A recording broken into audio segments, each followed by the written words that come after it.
پھر اس رکوع میں آیت الکرسی جو تمام آیات قرآنی کی سردار ہے،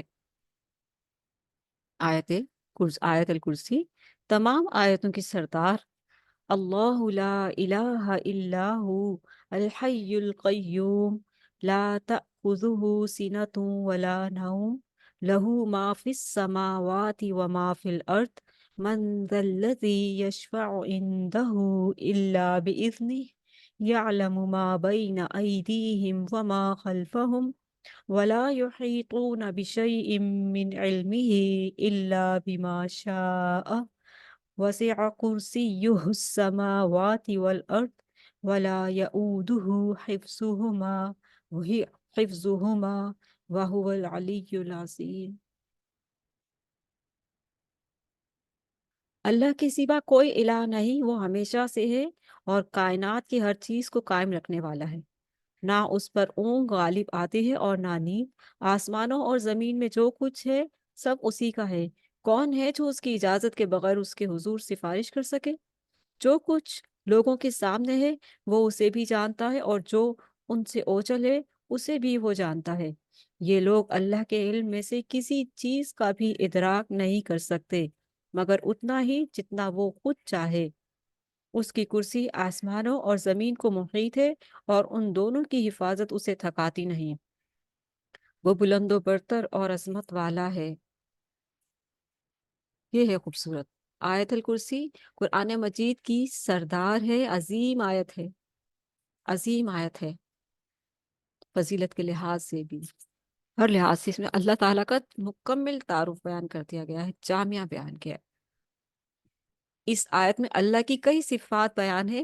اس آیت میں امید دلائی گئی کہ اللہ اپنے نیک بندوں کو بعض گناہ گاروں کے حق میں شفاعت کی اجازت عطا فرمائے گا، جسے اللہ چاہے، جیسے کہ ہم اوپر پڑھ چکے ہیں، جسے اللہ چاہے۔ اللہ ہمیں بھی نبی علیہ الصلاۃ والسلام کی شفاعت نصیب فرمائے، آمین۔ آیت الکرسی کے بعد ارشاد ہوا کہ اللہ اپنے نیک بندوں کا ولی ہے۔ اللہ ولی الذین آمنوا یخرجہم من الظلمات الی النور والذین کفروا اولیاؤہم الطاغوت یخرجونہم من النور الی الظلمات اولئک اصحاب النار ہم فیہا خالدون۔ کہ اللہ فرمائے کہ آیت الکرسی کے بعد ارشاد ہو کہ اللہ اپنے نیک بندوں کا ولی ہے، اللہ اپنے نیک بندوں کا دوست ہے، ولی ہے۔ کتنی خوبصورت بات ہے نا، اللہ ولی الذین آمنوا، اللہ تعالیٰ دوست ہے اپنے ان بندوں کا جو ایمان لائے اور انہیں گمراہیوں کے اندھیروں سے نکال کر حق کی روشنی کی طرف لے آتا ہے۔ کن کو نصیب ہوتی ہے اللہ کی دوستی؟ کن کو نصیب ہوتی ہے اللہ کی ولایت؟ اپنے نیک بندوں کا ولی ہے اللہ تعالیٰ۔ کن کو اللہ ولی بن کر ملتا ہے؟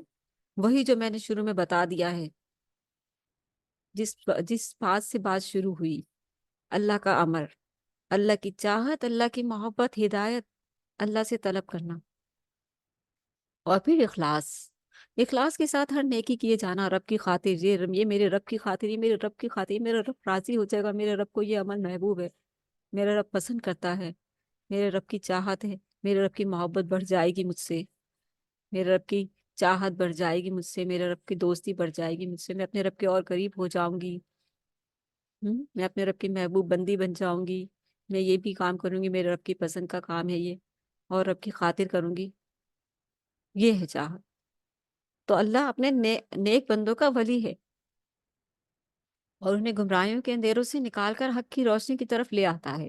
جب بندی کی چاہت بڑھتی ہے اللہ کی طرف، جب بندہ طلب کے ساتھ بڑھتا ہے رب کی طرف، تو رب بھی اس کا دامن تھام لیتا ہے کہ اسے بھٹکنے نہیں دیتا، پھر لے آتا ہے اس کو گمراہیوں کے اندھیروں سے نکال کر حق کی روشنی کی طرف۔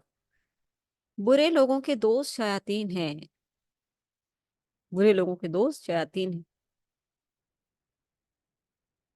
والذین کفروا اولیاؤہم الطاغوت یخرجونہم من النور الی الظلمات۔ اس آیت کا مطلب یہ ہے کہ برے لوگوں کے دوست شیاطین ہیں جو انہیں ہدایت کی راہ سے ہٹا کر گمراہیوں کی طرف لے جاتے ہیں۔ بہت سے ہدایت یافتہ لوگ، نمازی، پرہیزگار، داڑھی رکھی ہوئی ہے، ایسے دوست، شیطانی صفت دوست ان کی زندگی میں شامل ہو جاتے ہیں جو انہیں بھی اس راستے پر لے جاتے ہیں، روشنی کی طرف سے ہٹا کر اندھیرے کی طرف لے جاتے ہیں۔ اسی لیے اللہ تعالیٰ نے فرمایا کہ دوست جو انسان جو ہے اپنے دوست کے دین پر ہوتا ہے، اللہ کے رسول صلی اللہ علیہ وسلم نے فرمایا کہ انسان اپنے دوست کے دین پر ہوتا ہے، اپنے دوستوں کو دیکھو کہ تمہارے دوست کیسے ہیں، تمہیں اللہ سے ملاتے ہیں، تمہیں اللہ کے رسول کی باتیں سناتے ہیں، تمہیں سنت کا طریقہ بتاتے ہیں، اور تمہیں برے برے برے کاموں سے بچاتے ہیں، تو وہی تمہارے دوست ہیں. یا لے جاتے ہیں میوزک کی محفلوں میں، ڈانس کی محفلوں میں، اور بے حیائی کی جگہوں پر، تو وہ تمہارے دوست نہیں ہیں. اللہ تعالیٰ ہم سب کو اچھے اور نیک ساتھی عطا فرمائے، آمین. اچھا جی، رکو نمبر 35، کیا مرنے کے بعد دوبارہ زندہ کیا جائے گا؟ اللہ اکبر. 35 رکو میں اللہ کی قدرتوں کے اظہار کے لیے 3 واقعات بیان ہیں. خاص طور پر اللہ کی اس شان کو نمایاں کیا گیا کہ وہ مرنے کے بعد انسانوں کو دوبارہ زندہ کرنے پر قادر ہے. ایک وہ نیک شخص جو ایک بستی سے گزر رہا تھا، تو وہاں کے سارے لوگ مرے پڑے تھے اوندھے میں. اور جو ہے جب وہ گزر رہے تھے، ان کی سواری ایک گدھا تھا، اور ان کا کھانا جو تھا ان کے پاس فریش تھا.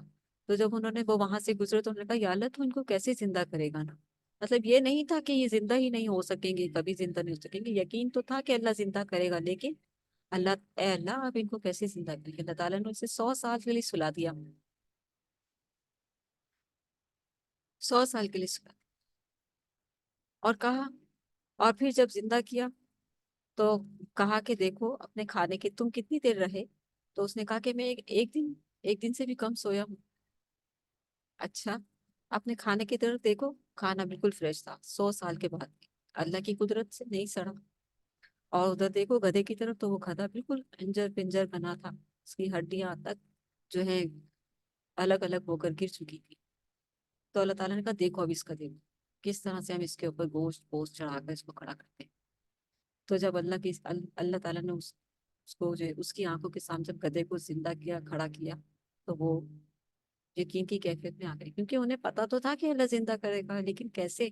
تو وہ کیفیت جو تھی وہ آ گئی. اور دوسرا واقعہ حضرت ابراہیم علیہ السلام کا، جب اللہ کے رسول نے اللہ سے فرمایا کہ یا اللہ آپ کس طرح سے مردوں کو زندہ کریں گے، تو اللہ تعالیٰ نے کہا کیا تجھے یقین نہیں؟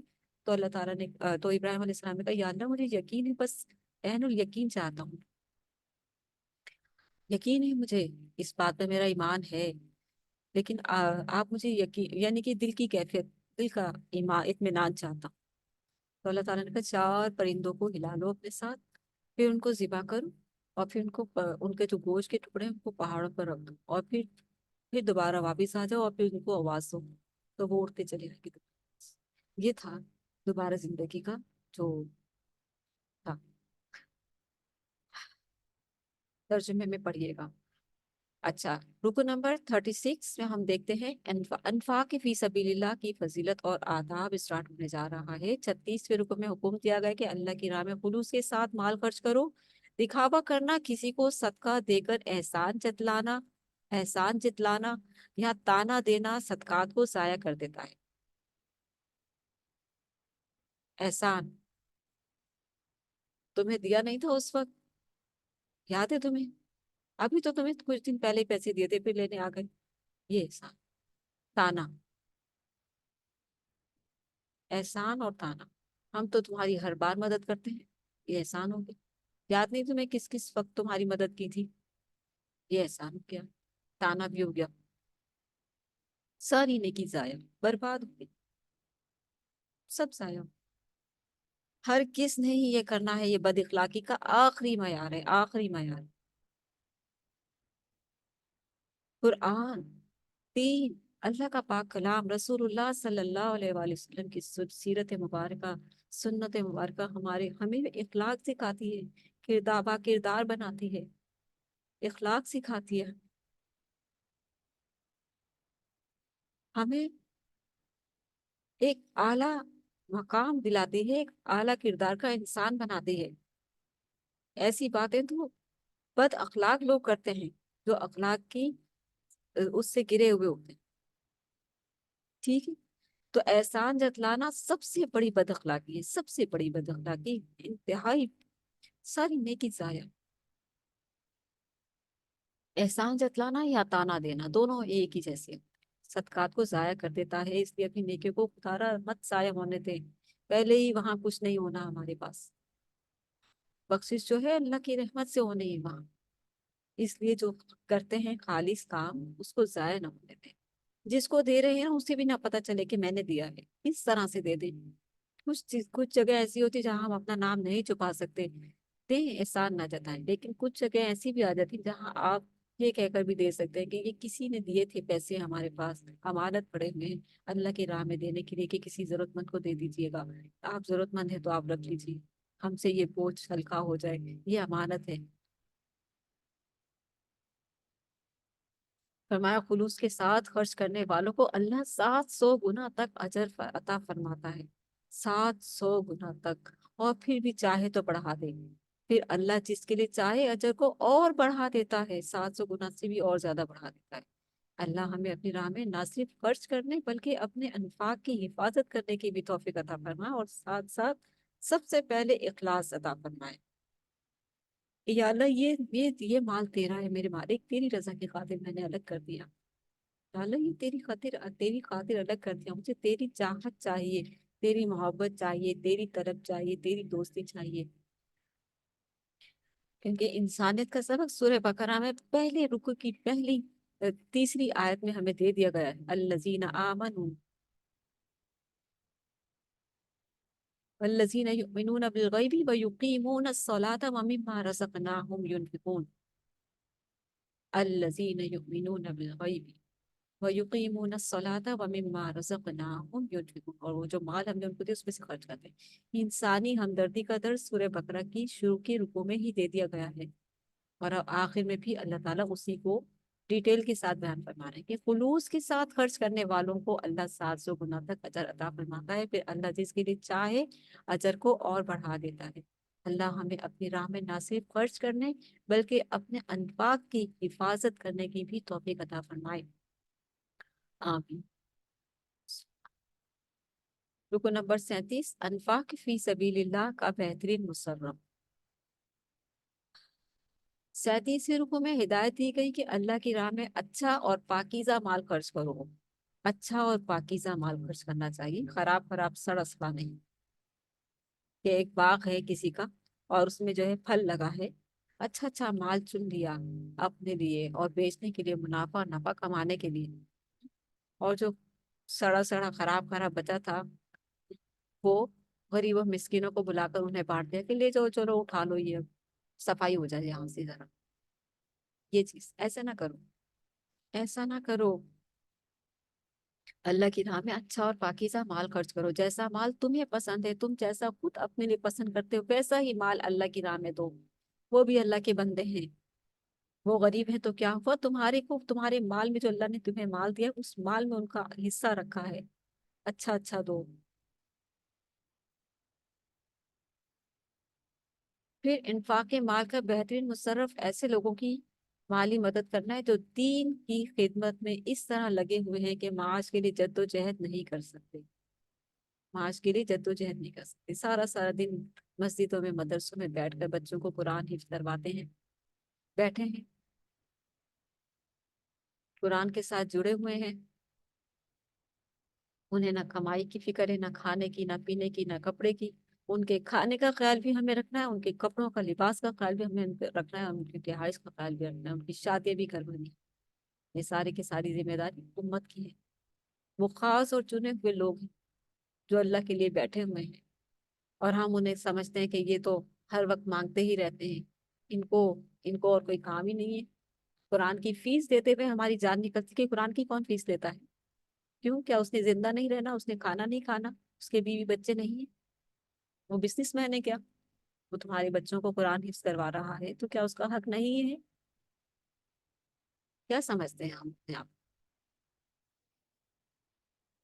کتنی بڑی جہالت اور کتنی بڑی کنجوسی، سب سے بڑی دنیا کی بخیلی کنجوسی یہ ہے کہ کسی قرآن پڑھنے والے کو آپ اس کا ہدیہ نہ دیں، پڑھانے والے کو آپ اس کا ہدیہ نہ دیں، یہ کہہ کر کے قرآن کا ہدیہ تھوڑی ہوتا ہے، اتنی بڑی جہالت اور اتنی بڑی بد اخلاقی کی بات ہے کہ کسی قرآن پڑھانے والے کو اس کا حق نہ دینا، اور کہنا کہ قرآن کا کون حق دیتا ہے، قرآن کی کون فیس لیتا ہے؟ سب سے بڑی جہالت اور بد اخلاقی کی بات ہے۔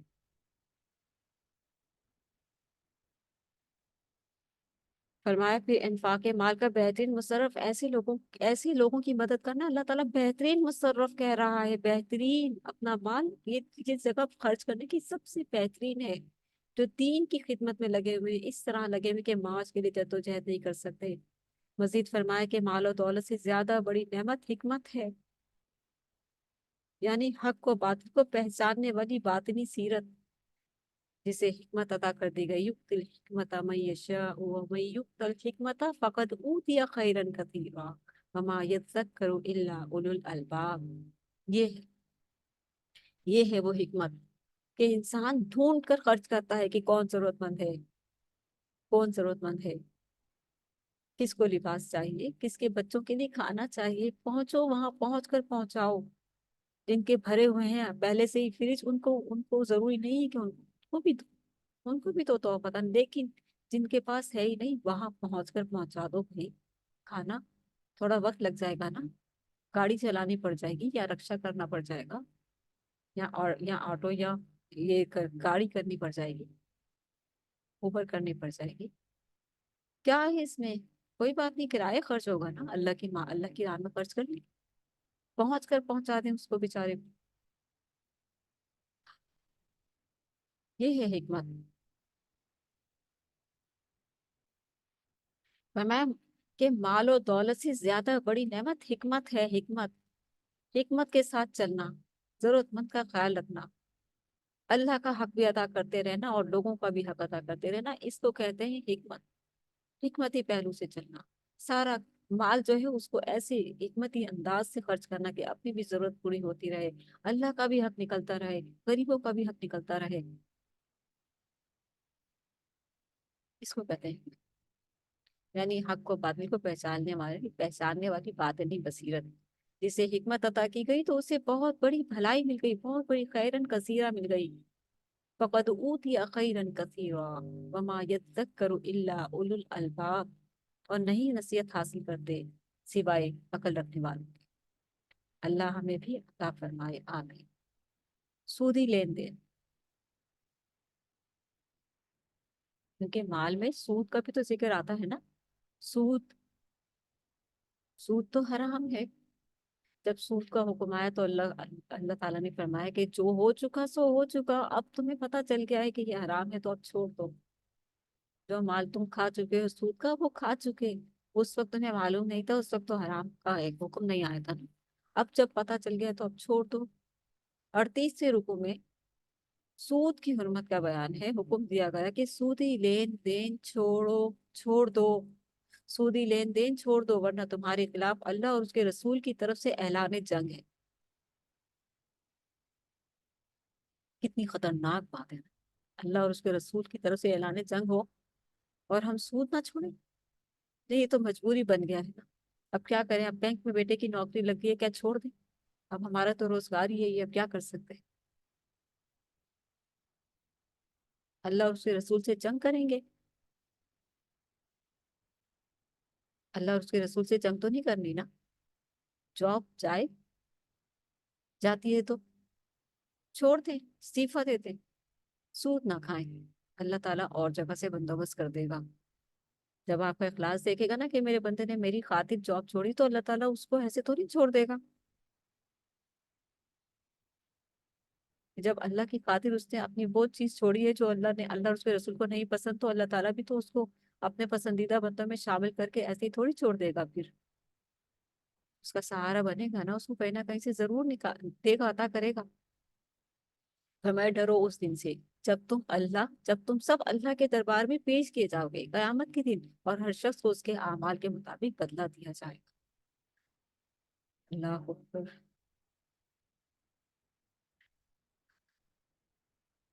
39 39 اور وہ ہم پڑھنے جا رہے ہیں قرض کے بارے میں ہدایات۔ 39ویں رکو میں قرض، ادھار لین دین، باہمی معاہدات، رہن اور گواہی کے حوالے سے تفصیلی ہدایات دی گئی ہیں۔ اس میں ایک آیت ہے، بڑی آیت ہے، اس رکو میں آیت دین کہتے ہیں، اسے ضرور ترجمے سے پڑھیے گا